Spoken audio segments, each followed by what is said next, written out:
Madison's point of view. Kasalukuyan akong nagtitik ng order nang biglang tumayo at tumingin sa akin ng isang lalaking matangkad, matipuno at hindi ko maikakailang gwapo na parang artista.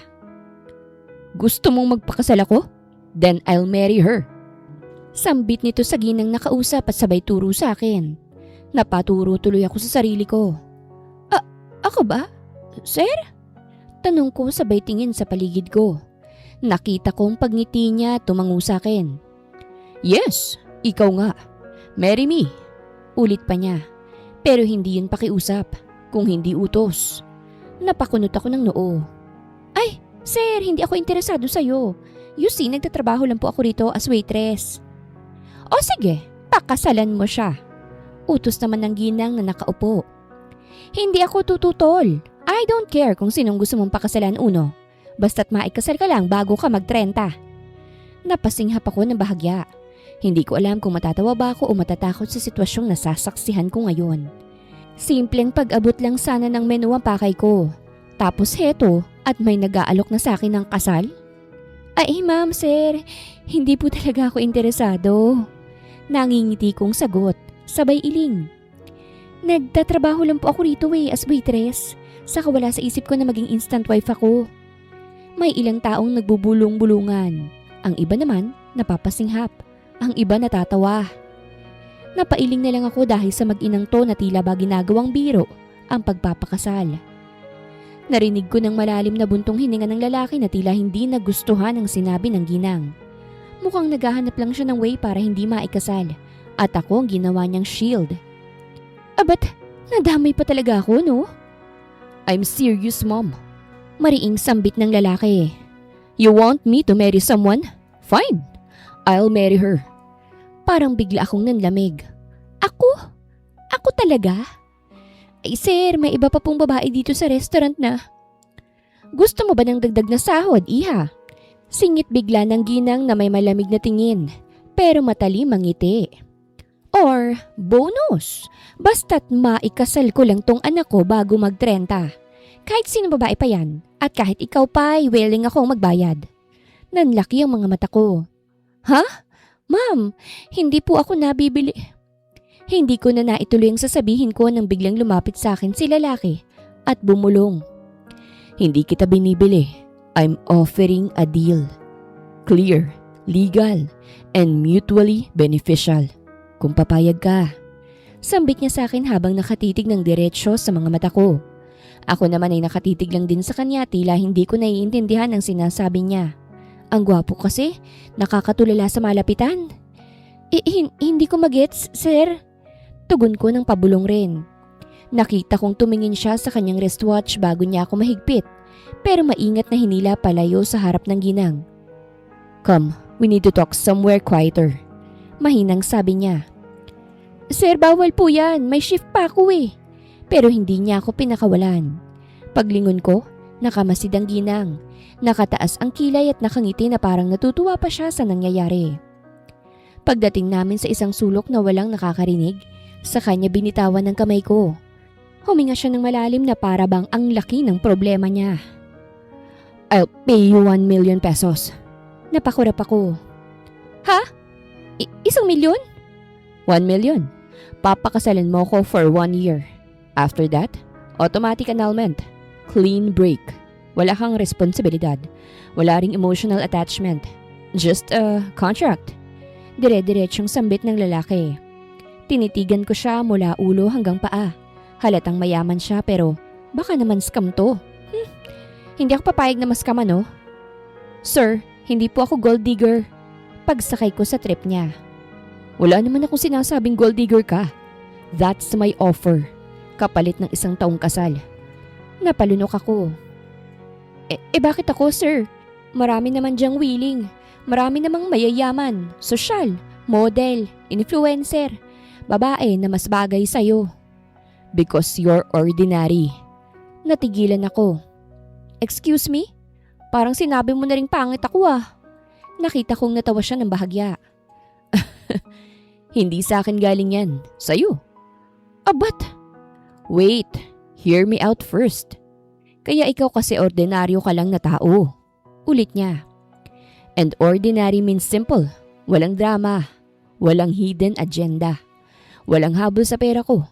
I'm safe with you. Hindi ko alam kung ma-offend ako o maaawa sa tono niya. 1 million. Ulit niya sa mas mababang tono. Paid up front. I'll handle everything. The papers, ceremony, even your job. After a year, you're free. Napahawak ako sa dibdib ko habang pinakakalma ko ang sarili ko. Hindi ka ba scammer? Mahina akong tanong. Nanlaki ang mga mata niya. You think I'm a scammer? Didn't you know me? Umiling ako. Hindi artista ka ba? Inilabas nito ang cellphone niya. And in fairness, naka-iPhone 17 Pro Max siya. Kalalabas lang niyan, day. That's me. Sabay turo niya sa search bar and images na nasa browser. Napanganga ko. Ikaw pala yan? Ikaw pala si Uno Madrigal? Bigla ay gulat kong sambit. Nagkibit balikat siya. Napahinto naman ako. Kung ikaw yan, di bilyonaryo ka. Tapos, pakakasalan mo ko. Baliw ka na ba? Nagulat ako sa tanong ko kaya't napatakip ako sa bibig ko. Joke lang. Tanong lang naman yun. Grabe ka naman sa baliw. Sorry, bakit ba kasi kailangan mong magpakasal ka agad-agad? Napabuntong hininga siya't napahilot sa sentido. Birthday ko na next week. And I'm going 30. Ang mami ko kasi may paniniwala na kapag nag-30 na ako at hindi pa kasal, wala na raw pag-asang magkapamilya pa ako. Second reason, kapag wala akong asawa when I turned 30, ang kumpanya namin mapupunta sa tito kong gahaman. Napatango ako. Kaya pala, ang hirap naman pala ng sitwasyon mo. So? Tanong niya nang nakataas ang kilay. Deal? Narinig kong malakas sa tibok ng puso ko. Hindi ko alam kung kaba, takot, o dahil masyadong malapit ang tingin ni Uno sa akin. Pero kahit anong pilit kong iwasan, hindi ko maalis ang mata ko sa kanya. 1 million. Bulong niya ulit, para bang inaakit ako sa halagang makukuha ko. And I'll make sure you're protected for the whole year.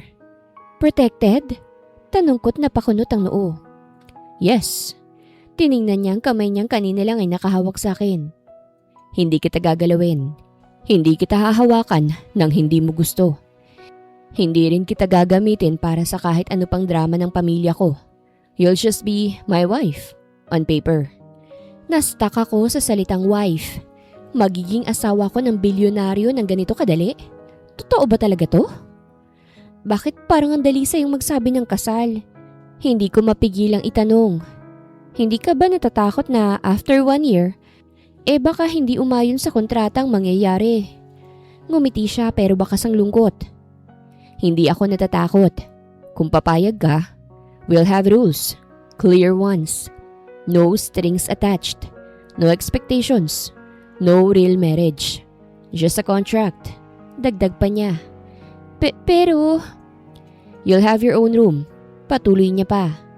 Your privacy, your boundaries. And you can keep your job if you want. Though I can offer something safer and better paid. Inabot niya ang wallet niya. Kinuha ang isang business card at iniabot sa akin. Ngunit hindi ko yun agad kinuha. Mag-isip ka na muna, sabi niya. Hindi kita pipilitin. Kinuha ko ng business card at binasa ko ron ang pangalan niya. Contact number at company name. O sige, payag na ako. Sambit ko bago siya tumalikod. Hindi ko alam kung saan ko hinugot ang lakas ng loob. Pero nang tumingin sa akin si Uno, may kung anong kumislap sa mga mata niya. Hindi ko maintindihan kung tuwa, ginhawa o desperasyon. Hindi niya ako binigyan ng pagkakataong umatras. Hinawakan niyang muli ang puso ko. Let's go. Ha? Saan? Sa table, sa mom ko. Kailangan niyang marinig. Ngayon agad? Halos pabulong kong ani. Yes, matatag niyang sagot. Before someone tries to change your mind. At bago pa ako makapag-react, narating na namin ang mesa nila. Elegante pa rin nakaupo pa rin ang ginang na parang isang reyna. Tumigil siya sa paghigop ng tea nang makita kaming papalapit. Uno didn't waste a second. Mom, seryoso niyang sabi. Hawak pa rin ang pulso ko na para bang pag binitawan niya itatakbo ko. We'll get married. Ako'y nashock pa sa bulgarang sinabi ni Uno. Dahilan kaya't napatingin ako sa paligid at napayuko ng bahagya dahil sa hiya. Kung nandito lang ang kaibigan ko, tiyak na sasabihin na ang buhok ko'y singhaba ng traffic sa EDSA. Samantalang ang ginang naman ay nagningning ang mga mata na parabang tagumpay to sa nangyayari. Oh! Sabi ng ginang at kaagad na pangiti ng malapad. Sa wakas! Uno anak, finally you made a decision. Pero ako, parang nalunok ko ang sarili kong hininga. Ano nga bang pangalan mo, Iha? Tanong ng ginang sakin. Madison po. Hinila ko ni Unong palapit kaya't halos mapadikit ako sa braso niya. She agreed. The wedding will be as soon as possible. Mas mabuti yon, sagot ng ginang na halatang excited. I'll inform the lawyers and we'll start with the preparations. Mom? Sambit ni Uno ng may respeto. She wants a simple ceremony. Nilingon ako ng ginang na parabang sinusukat kung deserve ko ba yun o hindi. Simple? Oh well, sige. As long as it's legal, I don't care about the rest. Huminga ako ng malalim, pero bigla akong napahigpit ng kapit sa palda ko nang maramdaman kong yumakap si Uno sa bewang ko. His touch was warm and gave the vibes of a possessive husband. Talaga bang magiging asawa na ako ngayon ng isang bilyonaryo? Tanong ko sa isip ko sabay kurot sa pisngi ko. Ouch! Mahina akong daing. Napatingin si Uno sa akin. Why did you do that? Tanong nitong naguguluhan. Baka kasi panaginip lang eh. Sabay kamot ko sa pisngi ko. Natawa naman si Uno. You're silly. Yes, it's not planned, but it's certainly not a dream, Madison. Pagbasa niya sa nameplate ko. Ang gwapo lalo ng bilyonaryo mapapangasawa ko. Okay, sige, bahala na si Batman. Kinabukasan ay muntik ko ng ibagsak ang cellphone ko nang makita kong sarili kong mukha sa social media. Hashtag Uno Madrigal engaged. Hashtag mystery girl. And hashtag the lucky waitress. At sa comment section, either pinupuri ako, kinaiinggitan ako, o iniinsulto ako ng mga taong hindi ko naman kilala. Kaya't nang dumating si Maxine sa apartment ko, halos isampal niya sa mukha ko ang screen ng phone niya. OMG! Madison! Tili niya. Girl, siya yung billionaire na Madrigal. As in, Madrigal Tech Group. As in, the man of everyone's dreams. Alam mo bang may fanbase siya? As in, literal na may mga Mrs. Madrigal Club. Napaupo ako sa sofa at halos mapatid ang hininga ko. Hindi ako swerte, Max. Wala akong naging choice. 1 million daw ang ibabayad sa akin once na makasal kami. Teka lang. Umupo siya sa tabi ko habang hawak pa rin ang phone niya. You're telling me, pumayag kang pakasalan ng isang bilyonaryo dahil kailangan mo ng pera? Tumango ako at masakit yun sa pride. Kailangan ko ng pera para matubos ko na yung lupang iniwan nila mama at papa. Ayokong makuha yun ng pinagsanlaan ng mga walang kwenta kong kamag-anak. Kung hindi ako kikilos, mawawala na yun sa akin. Natahimik si Maxine at napanguso siya dahil nalulungkot para sa akin. Mads, mahina niyang sabi. Dapat sinabi mo sa akin para nakapag-ambag man lang ako pambili ng, ewan ko, isang dakot na lupa o kahit pandagdag sa interes man lang. Napangiti ako kahit papano. Ano ka ba? Ayoko namang utangan ka. Problema ko ito eh. Pero hindi mo naman kailangang magpakasal sa isang walking bank account. Bulalas niya.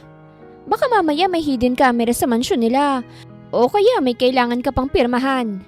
Wait, may pinirmahan ka ba? Max, huminga ako ng malalim.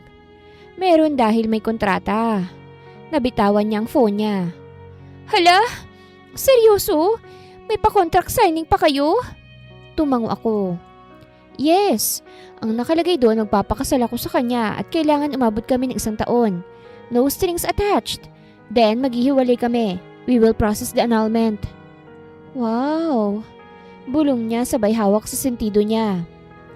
Alam mo bang hindi ko alam kung gusto kitang sampalin o yakapin ngayon? Napahiga ako sa sofa. Ako rin. Hindi ko alam kung tatawa ba ako o iiyak. Sabay-sabay namang nag-vibrate ang phone ko. Maxine pick it up at napataas ang kilay niya. Uy! Nag-message si Uno! Kinikilig nitong sambit. Napabangon akong bigla. Ha? Anong sabi niya? Binasa ni Maxine ang message. Pero bago pa niya sabihin, dahan-dahan siyang napangiti. Oh my gosh, girl!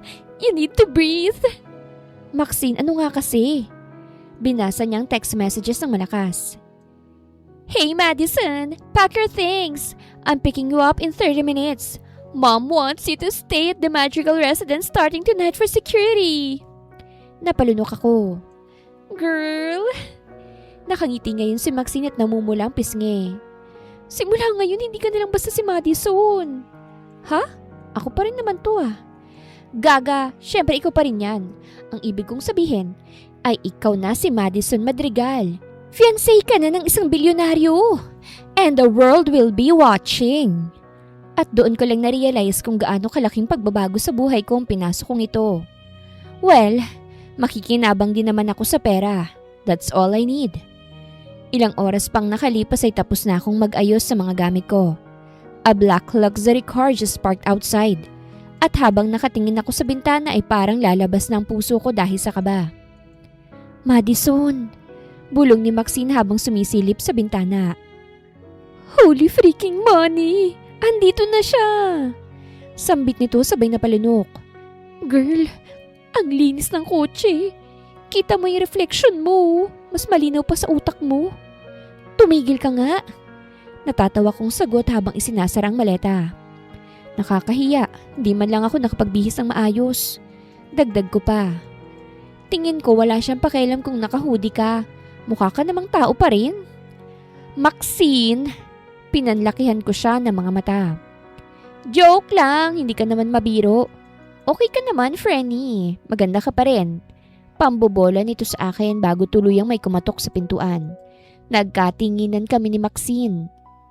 Ako na.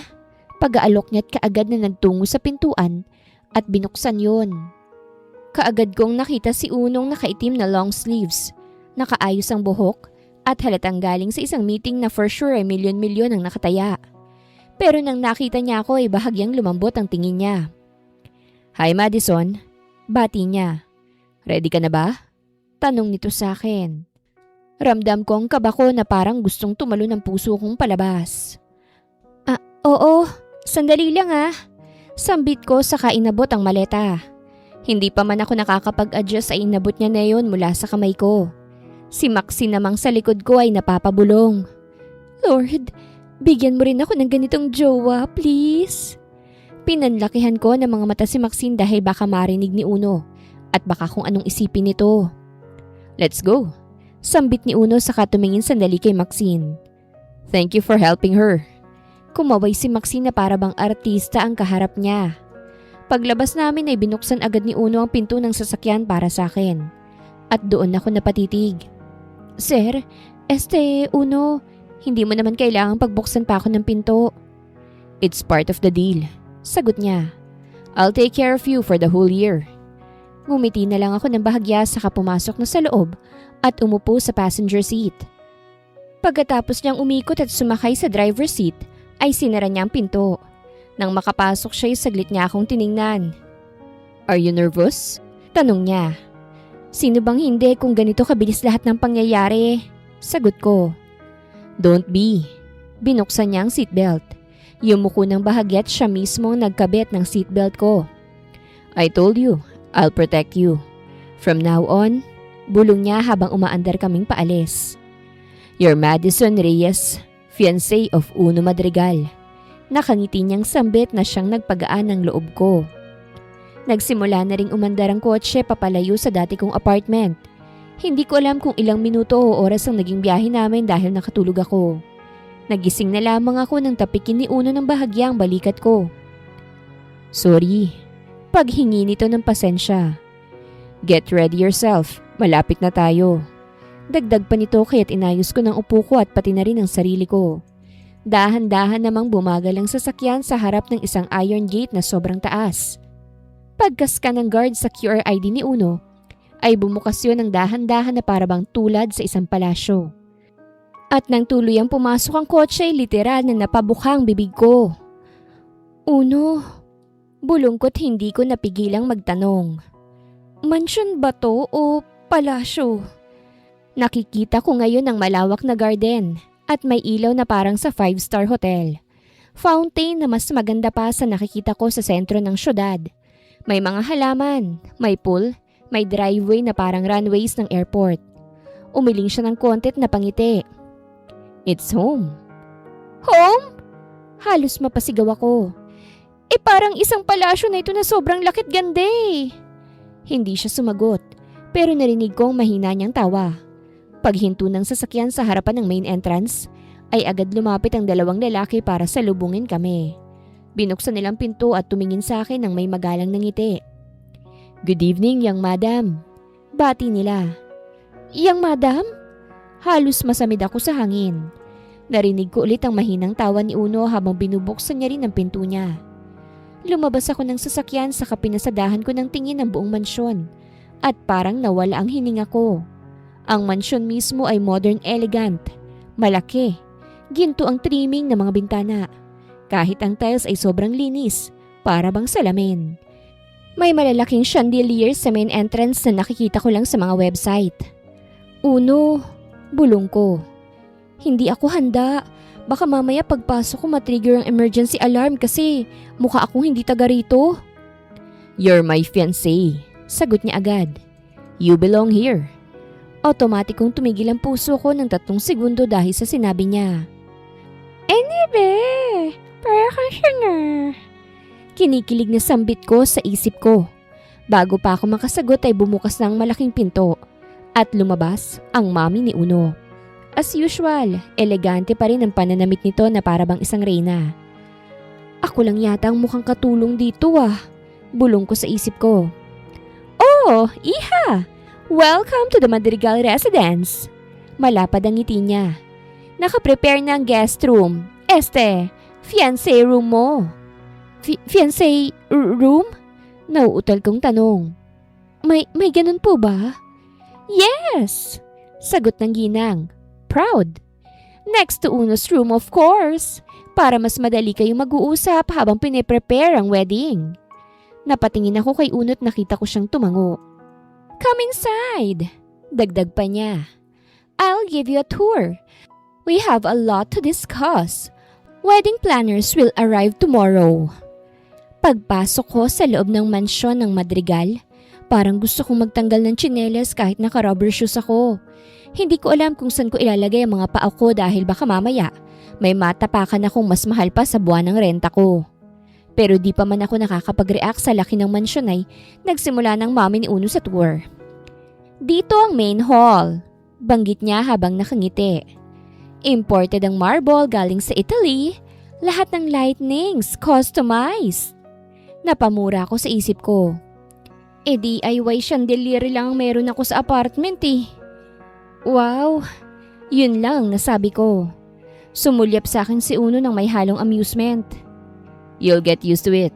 Sambit nito na para bang alam niyang naninibago ako. Hindi ako sigurado. Pabulong kong sagot.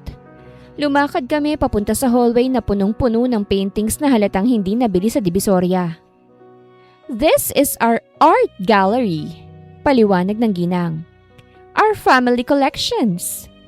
Tumingin ako sa isang painting at isang babaeng nakatalikod habang hawak ang violin. Ang presyo nito siguradong mas mahal pa sa buong barangay namin. Tara na sa next room, sambit ni Uno. Naglakad kami papunta sa isang malaking living area. Komportable naman ang lugar pero eleganteng-elegante. Parang hindi living room, parang pang magazine. This is where we entertain guests, dagdag ng ginang. But of course, iho, after the wedding you'll have your own private lounge. Wedding? Bulong ko. Parang ang bigat ng salitang tumatarak sa dibdib ko. Sunod na dinala nila ako sa dining room. May mahabang mesa. Pang royal banquet. Tapos, sa back garden. May pool, may gazebo, may mini lake, at isang maliit na greenhouse. Pero ang pinaka nakakuha ng atensyon ko ay ang pag-akyat namin sa second floor. This will be your room, Madison, sabi ng mami ni Uno habang binubuksan ng isang pinto. Napahinto ako't halos hindi nakapagsalita sa nakikita ko. Mas malaki pa ito sa buong apartment na tinitirhan ko. May queen-sized bed, soft lighting, balcony, sariling CR na parang pang-hotel, at walk-in closet na pwedeng tirahan ng 5 tao. Ma'am? Nanginginig kong sabi. Sigurado po ba kayo na para sa akin to? But of course! Sagot niya. Fiancé ka na ng anak ko. At isa pa, call me mommy. Tumingin ako kay Uno na nakatayo sa pintuan para lang makumpirma ko kung alam ng mami niya ang kontrata namin. That's just temporary kasi kapag mag-asawa na tayo, sa isang kwarto na tayo matutulog. Sabay kindat ni Uno na kaagad ko namang naintindihan. Exactly! Sagot ng ginang na walang kamalay-malay ang dalawa na alam nito ang totoo. At para sa ginang, ay forever ang gusto niya para sa dalawa. Hindi bastang kontrata lamang. O siya sige, kayo na muna rito at may aasikasuhin pa ako. Iniwan kami saglit ang mami niya para tumawag sa wedding planner. At nang masarang pinto, kaming dalawa na lang ni Uno ang natira. Nakahalukip-kip ito habang nakasandal sa pader. Ako naman, nakatayo sa gitna ng room at hindi ko alam kung anong susunod kong gagawin. You okay? Tanong niya. Hindi, diretso kong sagot. Pero I'm trying. Tumango siya. You did great downstairs. Huh? Wala naman akong ginawa. You survived the entrance. Nakangiti siya ng konti. Trust me, that's something. Huminga ako ng malalim. Uno, sigurado ka ba talaga rito? Sobra. Seryoso ako. Seryoso rin akong maging asawa ka. Lumapit siya ng isang hakbang. Madison, listen. I know this is overwhelming, but I'm not going to let anyone hurt you. Not my family, not the media, not anyone. Napatingin ako sa kanya at dun ko na-realize. No matter how cold or calculative he seems, there's something in his eyes na nagsisilbing he means it. From now on, patuloy niya, I'm responsible for you. And when the year ends? Tanong ko na halos pabulong. He paused. Then I'll set you free. Pero may kakaiba sa tono niya. Hindi ko alam kung bakit pero parang may lungkot na hindi niya sinasabi. Rest for now, dagdag niya. I'll send someone to bring your dinner here. At paalis na sana siya nang pigilan ko. Uno, lumingon siya. Thank you, sambit ko. Sandaling tumigil ang oras. Hindi siya ngumiti pero lumambot ang ekspresyon ng mukha niya. You don't have to thank me, Anya. We're a team now. At tuluyan na siyang lumabas ng pinto. Ako naman ay naiwang kinikilig at nagtatatalon sa ibabaw ng malambot na kama hanggang sa matumba ko. Hi Lord! Walang taong hindi mai-inlove kay Uno kung ganun siya kagwapo. Kinikilig kong sambit. Halos 1 oras akong nakatitig sa kisame bago kumatok ang isang maid sa pinto. Ma'am Madison, Sir Uno is requesting you to join them for dinner. Kinabahan agad ako. Nag-ayos ako ng bahagya. Binrush lang ang buhok. Inayos ang damit. Tapos ay huminga ng malalim bago lumabas ng room. Pagbaba ko sa hagdan, nandoon si Uno. Nakahawak sa railings, waiting for me. The way a groom waits for a bride sa altar. You're on time. Malumanay niyang sambit. Sorry kung naghintay ka. Nahihiya akong sagot. Hinawakan niyang likod ko upang alalayan ako. Oh my gosh, ramdam kong init ng kamay niya. Let's go, sambit niya. Pagpasok namin sa dining hall ay muntik na akong umatras. Sa mahabang lamesa ay napakaraming pagkain. Nang tingnan ko kung sinong naroroon, nakita ko ang mami ni Uno. Isang lalaking nasa 50s na ang edad at isa pang lalaki na tila kaedad lang ni Uno. Oh, Madison! Iha! Bati ng mami niya. Come sit together with Uno. Sabay kaming naglakad ni Uno patungo sa upuan. Saka prenteng umupo.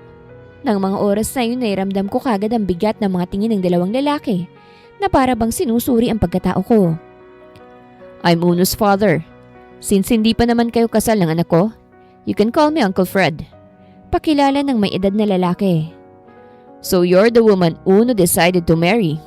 Walang emosyong sambit nito. Yes po. Sagot ko habang pilit na pinakakalma ang sarili ko. Tell me, what do you do for a living? Tanong pa nito habang nakatingin ng diretsyo sa akin. Waitress po. Napahinto sa paghiwa ng karne si Uncle Fred. Dahilan kaya't napatingin ako kay Uno na tinanguan lang ako na para bang sinasabi niyang okay lang at maging totoo ako sa sarili ko. Oh, a waitress? Simpleng reaksyon lamang yun pero ramdam kong panguhusga sa tono nito. Pero bago pa ako malusaw sa kanya, ay nagsalita si Uno. She works hard. Diretsyong sambit ni Uno at ramdam ko sa tono niya na para bang pinoprotektahan niya ako. And she's smart. Dagdag pa niya. And decent. And honest. Ilan lang yan sa mga katangian niya na nagustuhan ko sa kanya. Lihim akong napakislot sa kung papaano akong ipakilala ni Uno. Ganun niya ako ipagmalaki? Now I wonder if it's part of the show. Ang mami naman ni Uno, ngumiti. That's lovely to hear, Iho. Sambit nito habang nakatingin sa akin. At kitang-kita ko sa mga mata niya na totoo ang ngiting yun. Pero ang lalaking kaedad ni Uno ay peking umubo ng may pahiwatig. Waitress? Interesting choice, Uno. Very mindful. Sambit nito. I don't care what you're saying, so keep your comments to yourself, Brent. Malamig na sagot ni Uno. Easy cuz. Tila nangaasar nitong sambit. Napaawang ang labi ko. Kung ganun ito siguro ang pinsan na tinutukoy ni Uno, nakaagaw niya sa pagmana ng kumpanya nila. Madison, bigla ay tawag sa akin ng daddy ni Uno. Are your intentions toward my son sincere? Parang tumigil ang puso ko sa tanong na yon dahil kapwa naman alam namin ni Uno ang totoo. Sir, Nakatingin silang lahat sa akin at ramdam ko na tumatagaktak ng pawis ko dahil sa kaba. Pero bago pa ako makapagsalita, ay muling nagsalita si Uno. She's not after my money. Napalingon kaming lahat sa kanya. She didn't chase me. She's not asking for anything. Hindi siya maluhudad. Dagdag niya. And I was the one who asked for her to marry me. At doon ko naramdaman ang pag-iinit sa mukha ko. Hindi ko alam kung dahil proud ba siya sa akin o dahil nagalit siya sa mga magulang niya para ipagtanggol ako. Ang mami niya ang unang ngumiti. Well, that settles it. We support the engagement. Sambit nito.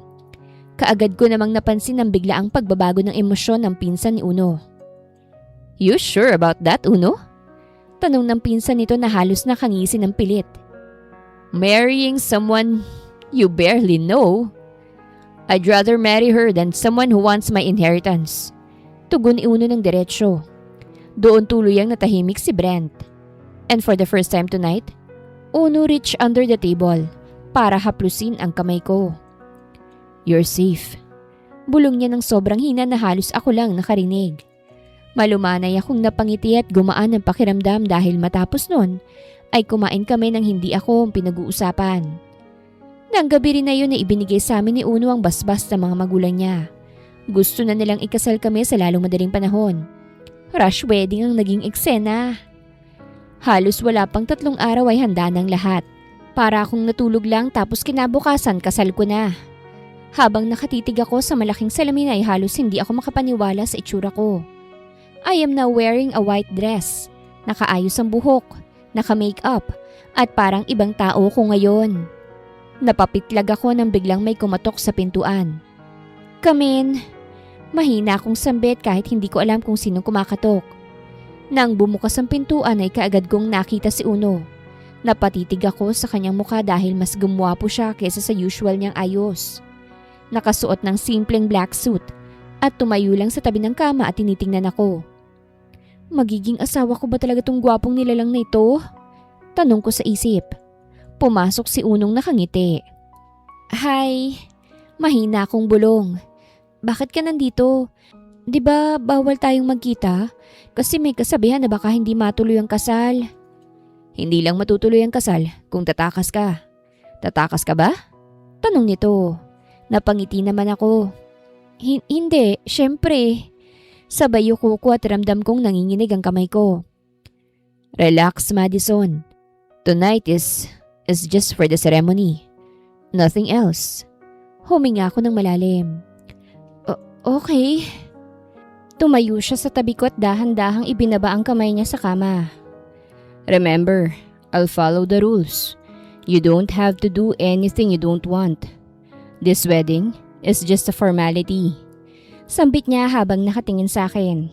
Ramdam ko ang init ng boses niya. Uno, sigurado ka ba rito? 1 taon lang tapos our contract ends? Tanong ko. Nakita ko na bahagya siyang nag-isip bago tumango ngunit nanatiling tahimik sandali. Saka huminga ng malalim. I know what I'm doing and I want you safe. Hindi ko alam kung bakit pero tumulo ang luha ko. Hindi dahil sa takot o excitement, kung hindi dahil sa kabila ng lahat ng yaman, impluwensya at kontrata. Siya lang nagpakita ng pakialam sa akin. Kahit palangit at lupa ang sitwasyon namin. Tumayo siya at marahang hinawakan ng kamay ko at inalalayan niya akong tumayo. Sabay kaming lumabas ng room at dumiretso sa main hall for the simple ceremony. Walang halos tao at tanging magulang lang ni Uno ang naroroon. Nagsimula ang seremonya ng napakabilis. Hanggang sa idiniklara na kaming mag-asawa. Ay, thank you Lord! Salamat po't kasal ng anak ko. Wala nang ibang iisipin pa. Sambit ng mami ni Uno nang matapos ang kasal. Honey, ikaw naman kasi ni-stress mong masyadong sarili mo rito kay Uno. Sinabi ko naman sa'yo na mahahanap din niya ang babaeng gusto niyang pakasalan. Sambit naman ni Uncle Fred. Let's go! Mag-celebrate tayo. Kumain tayo sa restaurant. Masayang sambit ng mami niya. Mami, kayo na lang po ni Daddy. Uuwi na po kami ni Madison. Sambit ni Uno na ikinakunot ng noo ko. Gutom na rin kasi ako. Wala pa akong kain dahil ayokong magmukhang butete sa suot kong white dress. Ha? Bakit naman? Takang tanong ni Mommy. Syempre, it's our honeymoon night. Ayaw niyo bang magkaroon kagad ng apo? Nanlaki ang mga mata ko sa sinabi ni Uno at pakiramdam ko ay uminit bigla ang pisngi ko dahil sa hiya. Natawa tuloy si Daddy Fred. Yan! Ganyan nga anak. Bigyan mo kami kagad ng apo. Naku, ikaw talaga. O sige na nga, i-enjoy mo muna ang gabi niyong mag-asawa. Sambit naman ni Mommy saka nagpaalam at tumalikod na ang mga ito. Pagkaalis sa mga magulang ni Uno, ay kaagad ko siyang hinampas ng mahina sa braso. Ow! Why did you do that? Tanong nito na habang hinihimas ang braso niya. Ikaw loko ka rin. Anong gagawa ng apo? Wala yan sa kontrata ha?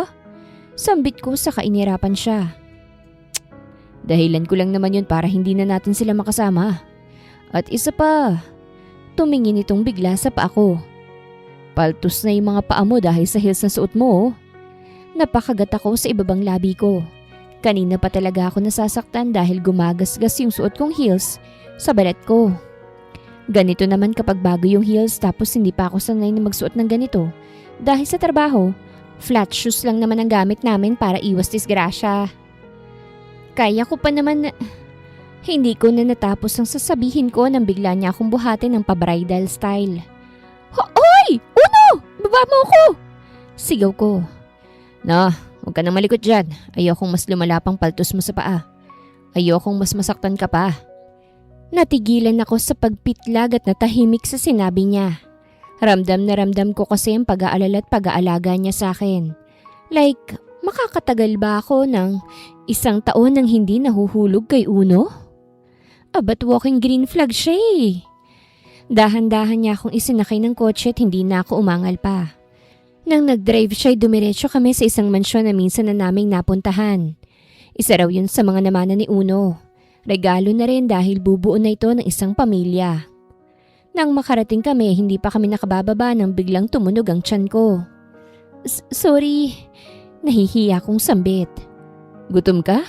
Don't worry, I'll cook for you. Sambit ni Uno bago bumaba ng kotse. Nang pagbuksan niya ako ng pintuan at maglalakad na sana akong palabas, ngunit binuhat niya akong muli. Ibaba mo na ako, Uno. Kaya ko naman eh. Naiilang kong sambit. No, I like to do this. Mapilit nitong sambit. Hindi na ako muling umangal pa. Nang makarating kami sa salay, kaagad niyang tinanggal ang suot kong heels. Nagsugat at nagdugo na oh. Baka sa boses niya ang pag-aalala.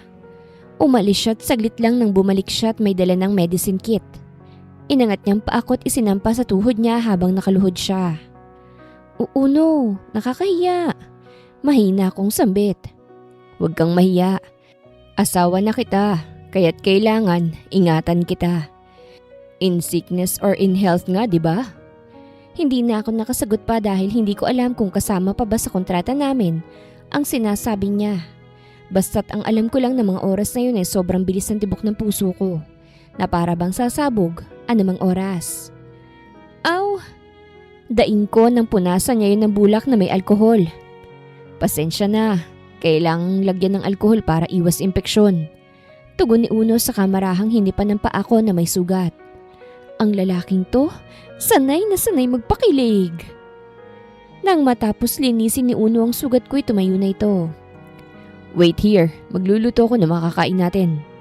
Sambit niya sa akin na siyang tinanguan ko. Ilang minutuang lumipas bago ko narinig ang mahinang kalansing ng mga pinggan mula sa kusina. Nakaupo lang ako sa sofa. Tahimik pero magulo ang isip. Hindi pa rin ako sanay sa ideyang asawa niya ako, lalo na't kontrata lang naman ang lahat. Maya-maya pa'y bumalik na si Uno. May hawak na tray na may 2 plato at isang mangkok ng mainit na sabaw. Dinner is ready. Nakangiti niyang sambit. Ha? Ikaw lang mag-isang nagluto? Gulat kong tanong. Of course. Gusto kong siguraduhin na malinis at masarap yung kakainin mo. Sagot niya na para bang napaka-normal lang ng lahat. Inilapag niya ang tray sa maliit na mesa sa harap ko. Sa kanya ako tinulungan na umusog ng konti. Dahan-dahan lang baka sumakit pa ang paa mo. Paalala niya. Umupo siya sa tabi ko. Pagtingin ko sa plato, simple lang ang pagkain. Steak, mashed potatoes, at gulay. Pero mukhang maayos ang pagkakaluto. Ang bango, hindi ko mapigilang sambit. Tikman mo muna bago ka humusga. Biro niya. Sumubo ako at hindi ko napigilang mapapikit sandali. Masarap. Mahina akong sabi. Napangiti siya. Good, kumain ka pa. Kanina pa kumakalam yan tiyan mo. Tahimik kaming kumain sa umpisa. Tanging tunog lang ng kubyertos ang maririnig. Paminsan-minsan ay sinusulyapan niya ako na para bang tinitiyak kung okay nga lang ba ako. Masyado ka namang nakatitig. Nahuli ko siyang sabi ko. Checking lang kung nahihirapan ka ba. Sagot niya. Sabihin mo lang kung may kailangan ka. Napabuntong hininga ko. Uno, hindi mo kailangan gawin ng lahat ng to. Alam mo naman kung bakit tayo ikinasal. Tumigil siya sa pagkain at dahang-dahang tumingin sa akin. Alam ko yun. Sagot niya sa kalmado pa ring boses. Pero kontrata man o hindi, magkasama tayo sa iisang bubong. Ayokong pabayaan ka. Hindi ko alam kung anong isasagot kaya tumango na lamang ako at muling kumain. Pagkatapos namin kumain, inabot niya ang baso ng tubig sa akin. Busog ka na? Tanong niya. Oo, salamat sa masarap na pagkain. Ang galing mong magluto. Tumayo siya at kinuha mga pinagkainan namin. You're welcome, my wife. Magpahinga ka na muna at aayusin ko lang ito. Habang pinapanood ko siyang maglakad papunta sa kusina, hindi ko maiwasang mag-isip. Hanggang saan ba talaga ang hangganan ng kontrata namin? At bakit pakiramdam ko, umpisa pa lang pero malabo nang masunod ko ang isa sa mga rules. Ang bawal mahulog. Makalipas ang ilang sandali bumalik si Uno mula sa kusina. Come, mahinahon niyang sambit. Ihahatid na kita sa kwarto. Tumayo ako pero agad niya akong inalalayan. Hindi na niya ako binuhat pero nakahawak ang kamay niya sa bewang ko. Sapat lang para masuportahan ako. Pagpasok namin sa kwarto, bahagya akong natigilan. Malawak ang silid, may malaking bintana at malamlam ang ilaw. Sa gitna nito'y 2 kama, magkalayo ng konti. Pareho ang ayos, malinis at maayos. 2 kama? Hindi ko napigilang itanong. Yes. Sagot niya agad na para bang inaasahan niya na ang reaksyon ko. I don't want you to feel uncomfortable hanggat hindi ka ready. At isa pa, I respect your privacy. Bahagya akong nakahinga ng maluwag. Salamat. Mahina akong sambit. Tinulungan niya akong maupo sa kama na mas malapit sa pinto. Ayan na ang kama mo, sabi niya. Mas malapit sa CR para hindi ka mahirapan. Muli na naman akong natigilan. Ang dami niyang iniisip para sa akin. Uno, nagsalita ako pero hindi ko na itinuloy. Sleep well, Madison. Putol niya sabay ngiti. You've had a long day. Salamat, Uno. Tumungo siya sa kabilang kama at humigaron. Tahimik niyang pinatay ang ilaw, maliban sa maliit na lampshade sa gilid ng kwarto. Kinabukasan, nagising ako sa liwanag ng araw na pumapasok mula sa malaking bintana. Sa sandaling yun, hindi ko malaman kung nananaginip ba ako. Mahigpit kong hinawakan ng kumot at ramdam ko ang lamig nito sa balat ko. Pero mas nangingibabaw ang kaba sa dibdib ko. Ito ang unang umaga ko bilang asawa ni Uno, kahit pa kontrata lang ang lahat. Magandang araw mga viewers! Ang kwentong ito ay hatid ng Love Series TV. Salamat sa pakikinig! Tumayo ako at naglakad papunta sa balcony.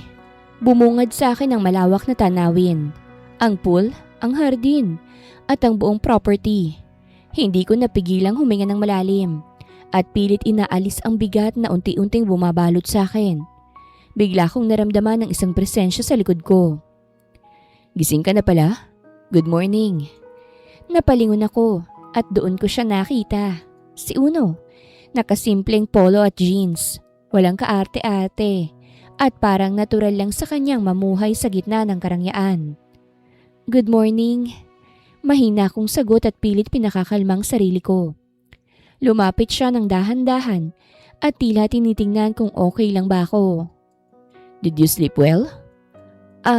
Oo, I think. Kibit balikat kong tugon na halatang nanginginig ang boses. Hindi lang ako sanay sa ganito kalaking kama at kwarto. Bahagya siyang ngumiti. I'll have someone prepare breakfast for you. Downstairs or I can bring it here. Napatingin ako sa kanya nang hindi makapaniwala. Hindi na, sa baba na lang mamaya. Okay, maghahanda na rin ako. Habang kumikilos siya'y napansin kong natural sa kanya ang pagiging kalmado pero alerto. Para bang natural na sa kanya na gawin ang pagsilbihan ako. Pagkatapos namin mag-almusal ay naupo ako sa sofa sa living area. Hawak ang tasa ng kape habang iniisa-isa sa isip ang mga nangyayari. Uno, paninimula ko. Bahagyang nanginginig ang boses. Pwede bang magpatuloy pa rin akong magtrabaho bilang waitress? Ayoko kasing basta na lang maupo rito na para bang wala akong ginagawa. Tumango siya at seryosong tumingin sa akin. I get it. You want to feel normal and productive. Oo mabilis kong sagot. Hindi ako sanay sa ganitong buhay. Gusto ko lang ng routine, kahit simple lang. Saglit siyang natahimik at halatang pinag-iisipan ng sasabihin. Nang muli siyang tumingin sa akin, ay malamig ang mga mata niya pero may halong pag-aalala. Madison, I can't let you go back to being a waitress. Napangiwi ako. Ha? Pero bakit naman? Because I can't risk it. Diretso niyang sagot. Social media, paparazzi, opportunistic people. I won't let anyone get close to you. Hindi ko alam kung dapat ba akong magalit o magpasalamat. Kung ganon, saan ako pwedeng magtrabaho? Tanong ko na pilit pinananatiling kalmado lang ang boses. Tumango siya. I've arranged a position for you in the company. Company niyo? Napapikit ako sa disbelief. Yes, sagot niya. Nothing too stressful, entry level. My supervision. You'll learn, gain experience, and you'll be safe. Halo-halong emosyon ang bumalot sa akin. Pagkabigla, kaba, at isang hindi maipaliwanag na excitement. Pero hindi naman ako sanay sa corporate world. Pwede bang orientation muna? bahagya siyang ngumiti. Of course. I'll personally make sure you're comfortable. May mentor ka. Someone you can trust. Napangiti akong bahagya. Salamat, Uno. I really appreciate it. Tumayo siya. Lumapit at marahang ipinatong ang kamay sa balikat ko. You're welcome. You're my wife. I won't let anything harm you. Kahit stress o panganib na pwede namang iwasan. Ayan na naman. Tinawag na naman niya akong wife. Kaya tuloy ang puso ko ngayon. Parang kabayong nagkakarera sa sobrang bilis ng tibok ng puso ko. At ang lakas ng kabog nito. Kinabukasan, nagising ako ng mas maaga kaysa sa normal kong routine. First day ko ngayon sa kumpanya ni Uno. Pagdating ko sa office building ng Madrigal Tech Group, napatingin ako sa taas nito na parabang glass scraper na parabang pang pelikula sa Hollywood. Napalunok ako. Kakayanin ko ba talaga dito? Tanong ko sa isip ko. Pumasok ako sa labit sinalubong ng receptionist na nagbigay ng ID at uniform. Welcome, Miss Madison. Sir Uno asked me to show you around. Habang naglalakad kami, naramdaman ko ang tensyon sa paligid. Lahat ay nakangiti sa akin. Ang ilan naman, nagbubulungan pa. Dinala ko sa office ng HR at doon ko nakilala ang mentor ko.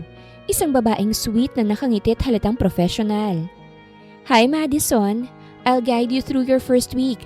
Don't worry, you'll learn fast. Ilang sandali pa habang nagpapaliwanag siya, naramdaman kong may nakatingin sa akin. Paglingon ko'y si Uno. Nakatayo siya sa gilid ng pinto, nakasandal at nakamasid. Uno, napabuntong hininga ko sa sarili ko. Seryoso ba to? Hindi ako sanay sa ganito. Tumango siya na parang nakikinig sa bawat salita ko. You'll adapt. I'll make sure no one takes advantage of you. And you'll learn. You're smart. Habang naglalakad ako kasamang mentor ko sa office, naramdaman kong kakaibang halong kaba at excitement. Hindi biro ang trabaho sa isang bilyonaryong kumpanya. Pero ramdam ko, hindi ako basta-bastang iiwan ni Uno. At sa gitna ng mga bagong faces, high-tech gadgets at corporate world, narealize ko na hindi akong ordinaryong waitress ngayon. Ngayon, bahagi na ako ng mundo ni Uno. At kahit kontrata lang ang dahilan, ay ramdam ko ang bigat ng responsibilidad at may konting thrill sa bawat hakbang na ginagawa ko sa loob ng Madrigal Tech Group. Halfway through my first day at the Madrigal Tech Group, inihatid ako ng mentor ko sa cafeteria para sa lunch. Ang daming tao, mga high-level executives, assistants, interns. All eyes subtly glued on me. Huh? She's really his wife? Rinig kong bulong ng isang babae sa tabi ng table habang pinanonood kami. Baka naman prank lang. Sabay tawanan nila. Pinilit ko na lamang nang ngumiti at huwag pansinin ang mga sinasabi nila. Pero hindi maiwasang mapansin ang tensyon sa paligid. Hindi lang ako ordinary na bagong empleyado ngayon. Uno makes sure that no one can bully me saying that I'm his wife. Not knowing na lalo yata akong mapag-iinitan. Habang kumakain ako ng salad, naramdaman kong humina ang ingay sa paligid. Tumingin ako at nakitang isang babaeng pumasok sa cafeteria. I know her. Noong nag-research ako patungkol kay Uno, ay siyang balibalitang ex ni Uno. Si Isabel, na isang modelo at artista. Sakto rin naman ang pagdating ni Uno sa tapat ng lamesa ko kaya't nagkaharap sila. Uno, long time no see. I didn't know na sa cafeteria ka na lang pala kumakain, ha? Halatang halong may pangungutya ang boses ni Isabela. Napalingon si Uno sa kanya. Calm as ever. Pero ramdam ko ang tensyon sa paligid. Isabela, what are you doing here? Malamig niyang tugon. Just visiting. Sagot na Isabela at halos ngumiti ng mapanukso. Nabalitaan ko kasi na you brought someone here. Naramdaman kong parang gusto kong lumihis at magtago sa ilalim ng table. Hello po. Mahina akong bate habang hawak ang salad bowl na parang pang shield ko. Uno, seriously? Tanong ni Isabela habang nakatayo sa harap ng table. She's a waitress before, right? And now she's your wife? Nagkaroon ng katahimikan sa cafeteria at halos lahat nakatingin sa amin. Pero bago pa ako mapahiya ng lubusan, ay naglakad si Uno palapit kay Isabela at tinitigan ito sa mga mata. Yes, she is my wife. At kung sino mang mananakit sa kanya, ako ang makakalaban. So better stay away from her. Sambit ni Uno na may halong pagbabanta. Hindi makapaniwala si Isabela at nagkibit balikat. Wow! I guess money really does change people, huh? Sarcastic nitong sambit bago tuluyang umalis. Ilang linggo nang lumipas at naging maayos ang takbo ng trabaho ko sa kumpanya ni Uno. Unti-unti akong nasanay sa bagong mundo. Mga meetings, deadlines, at corporate etiquette. Nakakapagod, oo, pero kahit papano, pakiramdam ko may sarili na akong lugar. Hindi lang ako ang fiancé ni Uno Madrigal, kung hindi si Madison na may silbi. Isang gabi, sabay kaming umuwi ni Uno mula sa opisina. Akala ko tahimik lang ang gabi. Simpleng hapunan at pahinga. Pero pagdating namin sa bahay, agad naming nadatna ng masiglang boses sa loob. Naroroon ang mga magulang ni Uno. May mahabang mesa na puno ng pagkain, halatang pinaghandaan. May mga kasambahay na abala, at ang buong bahay ay puno ng ingay at halakhakan. Surprise! Masayang sambit ng mami ni Uno nang makita niya kami.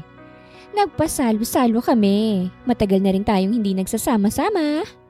Napangiti ako ng pilit at nagmano. Ganon din naman si Uno. Wala akong magawa kung hindi ang sumama at umupo sa tabi niya sa hapag. Habang kumakain, panay ang kwento ng parents niya tungkol sa negosyo, sa mga plano ng pamilya, at sa kung gaano sila kasaya na sa wakas ay may asawa na si Uno. Hanggang sa biglang ngumiti ng makahulugan ng mami niya tumingin sa aming dalawa. So, simula nito, tila may inaabangang reaksyon. Kailan niyo naman balak bigyan ng apo ang mom at daddy? Natigilan ako. Tumatakbong panahon. Dugtong pa nito. Dalian niyo na, excited na kaming magkabibi sa pamilya. Parang biglang nawala ang hangin sa baga ko. Napahinto ako sa pagnguya, halos mabulunan. Mabilis akong inabutan ng tubig ng mami ni Uno pero ramdam kong namumula na ang mukha ko. Napansin kong pag-igting ng katawan ni Uno sa tabi ko pero hindi ko na hinintay ang sasabihin niya. Excuse me po. Mahina akong sambit at pilit na ngumiti. Sumama po yata yung pakiramdam ko eh. Aakyat lang po muna ako. Hindi na ako naghintay ng sagot mula sa kanila. Tumayo ako agad at mabilis na naglakad palayo. Pagdating ko sa kwarto, isinara kong pinto at sandaling napasandal doon. Baby? Isang salitang kailanman ay hindi naging bahagi ng kontrata. Umupo ako sa gilid ng kama habang hawak ang dibdib na parang hinihingal pa rin. Paano kung malaman nilang totoo? Paano kung dumating ang araw na kailangan naming ipaliwanag ang lahat? Ilang sandali pa, narinig kong mahinang katok sa pinto. Madison. Tawag ni Uno sa pangalan ko pero may halong pag-aalala. Can I come in? Hindi ko agad sinagot. Huminga muna ako ng malalim sa kamarahang nagsalita. O sige, pasok ka. Dahan-dahang bumukas ang pinto at pumasok si Uno. Tahimik niyang isinara yun sa likod niya bago lumapit sa akin. Nakatayo lang ako sa gilid ng kama. Nakayuko. Pilit inaayos ang gulo sa isip ko. Sorry. Agad niyang sambit. I didn't expect that. Umiling ako. Hindi mo kasalanan. Sagot ko. Kahit ramdam kong nanginginig pa rin ang dibdib ko. Hindi lang ako handa kanina. Lumapit siya ng konti, pero huminto sa tamang distansya. You don't have to explain anything. Dagdag niya.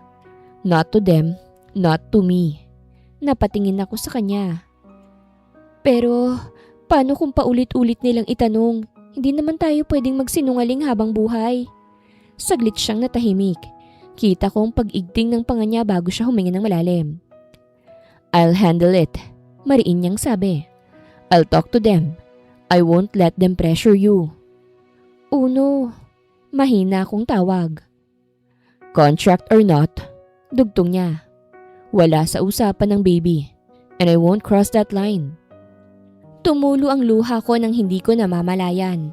Hindi dahil sa sakit, kung hindi sa bigat ng pakiramdam na may taong handang tumayo sa harap ng pamilya niya para protektahan ako. Salamat. Mahina akong sambit. Akala ko mapipilitan tayong gawin ang bagay na yun eh.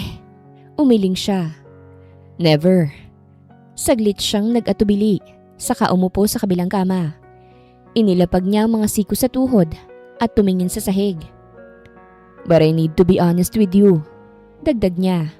Napakunot ako ng noo. Ano yun? I won't lie to them forever. Sabi niya. Sooner or later, kailangan nating mag-set ng boundaries. Maybe even tell them that we're taking it slow. Tahimik akong tumango. Okay lang yun. Tumayo siya at lumapit sa pinto. Bago lumabas, huminto siyang muli at humarap sa akin. Madison, seryoso niyang sambit. You're safe here, I promise. Hindi ko alam kung bakit pero bago pa tuluyang makalayo si Uno, ay bigla itong huminto at bahagyang ipinilig ang ulo. Napakunot ako ng noo at agad tumayo. O bakit? May problema ba, Uno? Nag-aalala kong tanong. Para akong nahihilo. Tugon niya habang napahawak sa sentido. Bago pa man ako makalapit ng tuluyan, isang kakaibang hilo rin ang biglang pumasok sa akin. Parang umiikot ang paligid, kasabay ng pag-iinit ng katawan ko. Hindi ordinaryong init, kung hindi kakaibang pakiramdam na gumagapang mula dibdib pababa. Wait! Mahina akong sambit habang napaupo sa gilid ng kama. Ako rin! Nahihilo ko! Mabilis na lumingon si Uno sa akin. Sa unang pagkakataon, nakita ko ang kaba sa mga mata niya. Something's wrong. Seryoso niyang sabi. Kanina pa ba ganyan ang pakiramdam mo? Umiling ako. Hindi, ngayon lang, after dinner. Napatigil siya. Parang may biglang pumasok sa isip niya. Dahan-dahan siyang huminga. Pilit pinatatatag ang sarili kahit halatang hirap. Did you drink the wine? Tanong niya. Oo, konti lang. Sagot ko. Ikaw rin naman, di ba? Napamura siya ng mahina. Damn! Tumayo siya kahit halatang nahihilo rin. Saka lumapit sa pinto't agad akong isinara. Pagbalik niya sa akin, bakas sa mukha niyang matinding pagpipigil. Madison, mababa at mariin niyang sambit. Listen to me carefully. Naramdaman kong lalong umiinit ang balat ko. Ang tibok ng puso ko'y sobrang bilis na parang may sariling isip. I think they slipped something in the wine. Sabi niya. Something's wrong. Nanlaki ang mga mata ko. Ano? Stay here. Mabilis niyang utos. Don't move too much. Pero bago pa man ako makasagot, biglang nanlambot ang mga tuhod ko. Mabuti na lang at mabilis siyang nakalapit at nasalo ko bago ako tuluyang bumagsak. Uno! Mahina akong tawag. Halos pabulong na lang. Hinawakan niya ang balikat ko. At sa simpleng dampi na yon, parang may kuryenteng dumaloy sa buong katawan ko. Pareho kaming napatigil. Nagkatinginan kami. Pareho kaming hinihingal. Parehong may apoy sa mga mata. At pareho naming alam, hindi lang ito simpleng hilo. Damn it! Bulong niya. Pilit inaalis ang kamay niya. This is bad. Mukhang si maming may gawa. Para sa pangarap nilang apo. Ha? Halos pabulong kong sambit sabay lunok. Paano tayo? Bigla niyang hinawakan ang pisngi ko. Maingat pero mariin. Pinilit kong tumingin sa kanya kahit parehas kaming halatang nahihirapan. Do you trust me? Seryoso niyang tanong. Tumango ako kahit nanginginig. Oo naman. Wala na siyang sinabi. Mabilis ngunit maingat niya akong inalalayan papunta sa shower room. Pagpasok namin, agad niyang binuksan ng gripot sabay kaming tumapat sa malamig na buhos ng tubig. Napasigaw ako ng marahan sa gulat. Mabilis na nabasa ang buhok at damit ko. Pero kahit ganun, parang lalo lang umiinit ang katawan ko.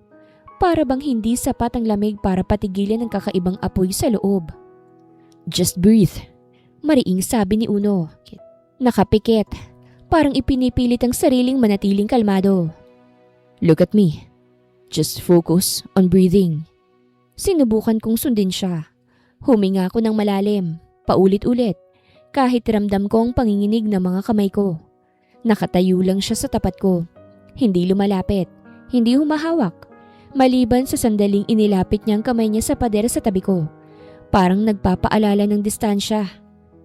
"This is not happening." Mariin niyang sambit. Halos parang wala sa sarili niya. "I won't let it." Lumipas ang ilang sandali. Hindi ko alam kung ilang minuto ba o segundo lang. Hanggang sa unti-unting humupa ang hilo ko. Mabagal pero ramdam kong bumababa ang init sa katawan ko. Kahit may natitirang panghihina. "Ayos ka na ba?" Tanong niya. Maingat pa rin ang boses. "Oo, medyo." Sagot ko. Pagod pero malinaw na ang isip. Tumango siya sa kaagad lumingon palayo. Parang binibigyan ako ng espasyo. Kinuha niyang tuwalya at inabot sa akin ng hindi tumitingin. "Dry yourself," sabi niya. "I'll call the doctor. And tomorrow, I'll deal with my parents." Napatingin ako sa likod niya. Sa lalaking piniling pigilan ng sarili. Kahit malinaw na parehas kaming nadamay sa plano ng iba. At bago pa siya tuluyang makalabas, ay hinabol ko siya at niyakap mula sa kanyang likuran. Ramdam ko ang biglang pag-igting ng katawan niya. Huminto siya sa paggalaw, parang pinipigilan ng sariling huminga ng malalim. Madison, what are you doing?" Maingat niyang tanong, halatang naguguluhan at nag-aalala. Hindi ko inalis sa mga braso ko. Sa halip, isinandal ko ang noo ko sa likod niya. Pinikit ang mga mata ko habang sinasabi ang matagal ko nang iniisip. "1 taon lang ang kontrata natin, Uno." Mahina akong sambit. "At ayokong dumating ang araw na magsisisi ako dahil puro takot lang ang pinili ko." Tumahimik siya. "Gusto ko." Dugtong ko. Nanginginig pero buo ang loob. "Pumapayag na ako kahit wala sa kontrata. Gusto kong makitang magiging supling natin kung papayag ka." Mabilis siyang humarap sa akin, halatang hindi makapaniwala. Hawak niya mga balikat ko. Mariin pero maingat. Parang sinisigurong totoo ang naririnig niya. "Are you sure?" Tanong niya. Seryoso ang mga mata. "Once we do this, there's no turning back, Madison." Tumingin akong diretsyo sa kanya. Walang biro, walang alinlangan. "Yes," sagot ko. "I want to do it, Uno. Gusto kong magka-baby sa'yo." Matagal siyang hindi nagsalita. Tinitigan lang niya ako. Parang sinusukat ang bawat salita, bawat emosyon. Pagkatapos, dahan-dahan niyang inilapat ang noo niya sa noo ko. "Then listen to me." Mahina ngunit mariin niyang sabi. "Hindi ito dahil sa pressure. Hindi dahil sa mami ko. Hindi dahil sa kontrata." Huminga siya ng malalim. "This will be because we both choose it." Tumango ako. Marahan niya akong niyakap at sinimulang halikan ang aking noo. Hanggang sa sakupin niyang labi ko gamit ang labi niya. Nang mga oras na yun ay muling bumalik ang init na nararamdaman namin kanina. Mas doble pa dahil bawat haplos ay parang apoy na nakakapaso. Pero masarap. Nang gabing yun ay mas pinili kong pagkatiwalaan ng puso ko. Buong puso kong ibinigay kay Uno ang sarili ko. Hindi dahil sa kontrata, kung hindi dahil ayokong magkaroon ng pagsisisi sa huli. After all, alam ko namang hulog ng loob ko sa kanya. Oo, inaamin kong mahal ko na si Uno. Kinabukasan, nagising kaming pareho na may kakaibang gaan sa dibdib na parang unang beses akong huminga ng walang takot. Maingat akong niyakap ni Uno mula sa likuran. Waring natatakot na baka magising ako at maglaho ang lahat. "Good morning, my wife." Bulong niya na puno ng lambing. Napangiti ako at bahagyang humarap sa kanya. "Good morning." Tahimik muna kaming nagkatitigan. Para bang pareho naming sinisigurong totoo ang lahat ng nangyari. Walang kontrata sa pagitan namin. Wala munang usapan tungkol sa obligasyon o papel. Tanging kaming dalawa lang. Umupo kami sa kama at nag-usap ng masinsinan. Doon ko naramdaman ang lalim ng desisyong pinili namin. Hindi dahil sa pressure, hindi dahil sa pamilya, kung hindi dahil sa amin. Pagkatapos, tumayo si Uno at kinuha ang isang sobre mula sa drawer. Alam ko na agad kung ano yon, ang kontrata. Sa harap ko, Tahimik niya itong binuksan.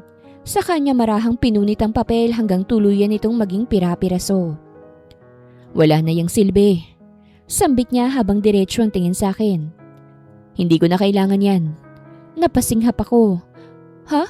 Uno. Lumapit siya at hinawakan ang mga kamay ko. Madison, kailangan mong malaman ng totoo. Huminga siya ng malalim. Parang binubuksan ng isang lihim na matagal niya nang itinatago. Matagal na kitang kilala. Simula niya. Bago pang lahat. Regular customer na ako sa restaurant. Palagi kang nasa sulok na mesa. Laging tahimik.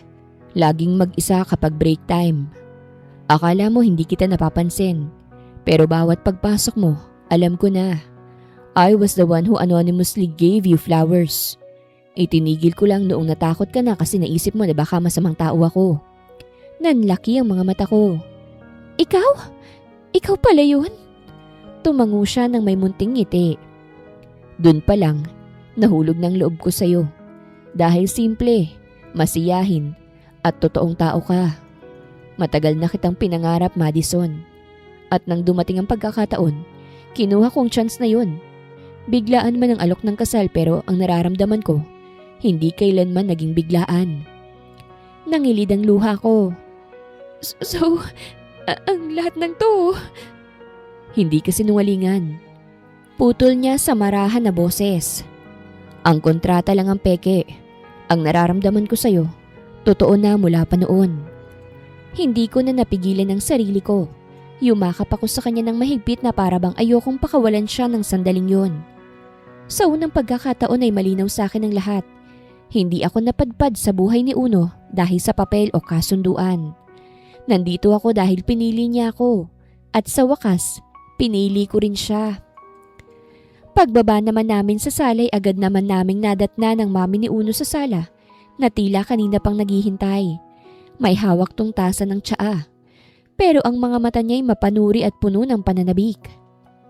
Nang makita kami nito'y kaagad nitong napansin ang paraan ng pagkakahawak ni Uno sa kamay ko. At ang ngiti sa labi namin na bakas ang totoong saya. Bahagya siyang napatigil, saka unti-unting napangiti. Isang ngiting puno ng kahulugan. So, mahinahon itong sambit, sabay lagay ng tasa sa mesa. Mukhang naging maayos ang gabi niyo, ha? Ramdam kong uminit ang pisngi ko, pero bago pa ako makapagsalita, ay humakbang na si Uno sa unahan ko. Bahagyang inilagay ang sarili niya sa pagitan namin. Mom, seryosong sabi ni Uno. We need to talk. Ngunit imbis na mabahala, lalo pang lumambot ang ngiti ng mami niya. Tumayo ito't lumapit sa amin. Ay, anak! Sabi nito, halatang tuwang-tuwa.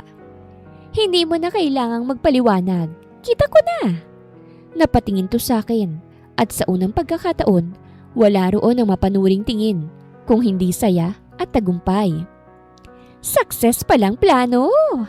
Dagdag niya, hindi maitago ang tuwa. Matagal ko nang hinihintay to eh. Huminga ng malalim si Uno.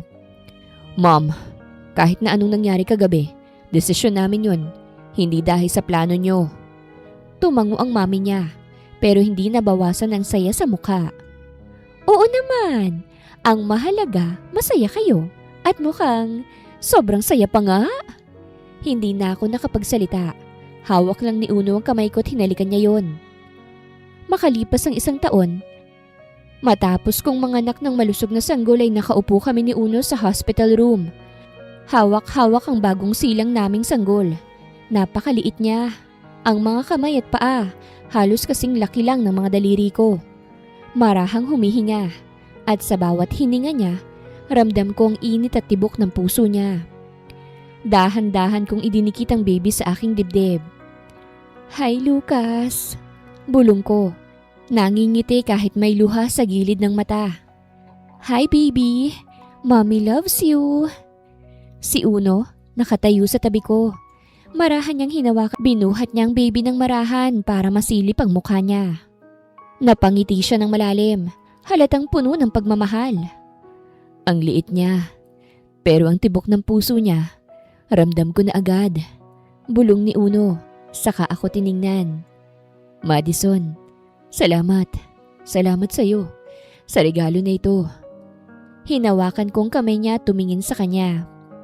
Salamat din sa iyo, Uno, sa lahat ng ginawa mo para sa amin. Tugon ko dahil liramdam ko ang init ng pagmamahal niya sa amin. Dahan-dahan niya kaming niyakap ng marahan at pinipilit na maging maingat sa bawat paggilos. I promise, hinding-hindi ko kayo pababayaan. Ikaw, Madison, at ang mga magiging anak pa natin. Mamahalin ko kayo ng higit pa sa buhay ko. Uno, mahina akong bulong habang nakangiti. I love you. I love you too, Madison. I thank God for these blessings.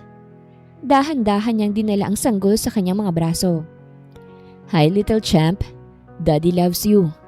Sambit niyang muli habang hinahaplos ang pisngi ng baby. Napangiti ako habang nakatitig sa mag-ama ko. Sinong mag-aakala na ang bilyonaryong biglang inalok ako ng kasal ay ama na ngayon ng anak ko? Grabe, wala na akong mahihiling pa sa Diyos. He gave me 3 in 1. A good and a loving husband, a beautiful child, and a good life that I will cherish forever. Tunay na hindi lahat ng pagmamahal ay makikita kagad sa simula. Minsan hindi natin namamalayan na mahal na tayo ng isang tao dahil sa takot. Ngunit kung kapwa bubuksan ng puso't isipan, magtatagpo ang dalawang puso na totoong nagmamahalan, gaya ng pagmamahal ni Uno kay Madison. Wakas!